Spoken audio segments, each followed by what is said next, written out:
I'm your teacher, and today we are going to learn something called area. Looks different, but it's gonna be real fun. Now most of you must be thinking that what is area and what it has to do with a square and a rectangle. As in the title, we know that we are going to learn area of a square and a rectangle. So what is the area? We know that the boundaries of a shape, especially a square and a rectangle, are perimeter. When we add these four boundaries together, they make perimeter. But what about this space inside?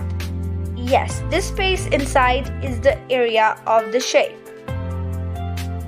Same with the rectangle, the boundaries are the perimeter, but the area inside is the area of a square or a rectangle. Now, how do we find the area, or what is the formula of finding the area?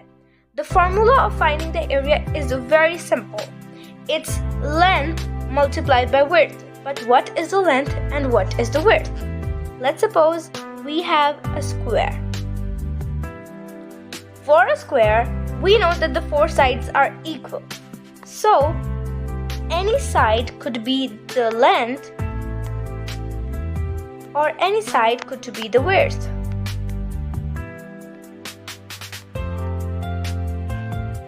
The formula of finding area of a square can also be length multiplied by length or width multiplied by width. But it's different in the case of the rectangle. We know that the sides of rectangle are not equal. They are unequal. One can be long and one is short. So, the longer side, or the side which is like this, is the length, and the side which is horizontal is the width. The vertical side is the length and the horizontal side is the width.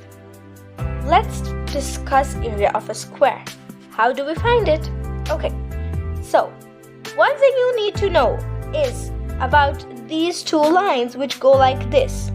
These two lines means that this specific boundary is equal to its parallel boundary, which means that this side is also 3 centimeter and this side is also 3 centimeter. To find area of the square, we only need to know one side or one length of one side, or the width of one side, or the amount of one side.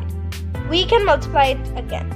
So as per the formula, it's length multiplied by width, and we do 3 centimeters multiplied by 3 centimeters, which means it's going to be 9 centimeter square. Why did we add a square? Now, square means that the thing is being twice, like length is being multiplied twice, so yeah, it goes there. Don't forget to put the square and the centimeters. If you don't add the centimeters, your area is never correct.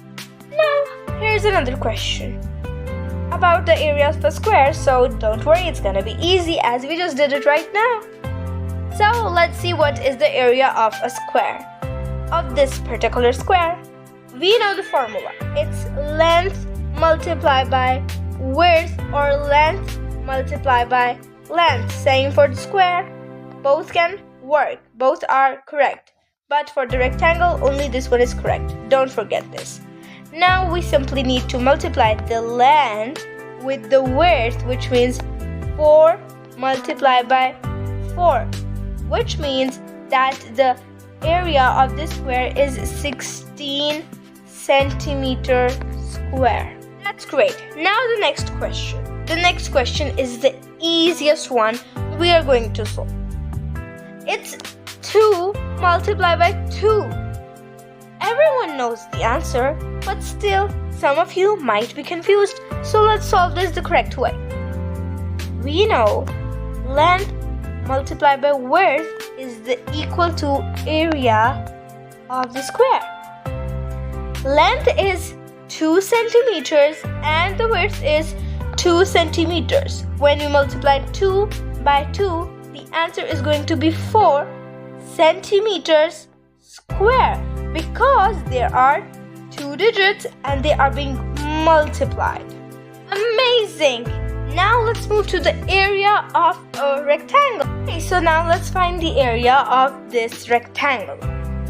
We know that area equals to length multiplied by width of a rectangle. So the length is this vertical side, which means the length is 2 centimeters and the width is this horizontal side, which is 5 centimeters. When we do 2 centimeters multiplied by 5 centimeters, the answer will be 10 centimeter square. That's great. Now the next question. We know the formula length multiplied by width. We know that if this long side is 4 centimeter, this side is also 4 centimeter. And if this side is 3 centimeter, this side is also 3 centimeters. The length is vertical 4 centimeters. We don't write the centimeters. And the width is shorter side. In this case, the shorter side. The longer side can be the length if you watch the square, if you watch the rectangle like this. Okay? So it depends whether the rectangle is like this or like this. It doesn't matter, the answer stays the same. And the width is 3 centimeters. So the answer will be 4 multiplied by 3, which is equal to 12 centimeter square. Very, very good. The last question which we are going to do today. Finding the area of this rectangle. We know if this side is 5 centimeter, this side will also be very good, 5 centimeter, and this will be amazing, 3 centimeter. We know the formula that it is length multiplied by width. Very good. Just keep answering the questions I ask you, okay? So, what is the length? Amazing, it's the vertical side, 3. And what is the width? Bravo, the horizontal side, or 5. If we multiply them both, the answer will be, great job, 15 centimeter square. You are math wizards. If you enjoyed the lesson, like the video and subscribe to the channel, and don't forget to share it with your friends so they can be as intelligent as you are. Bye bye.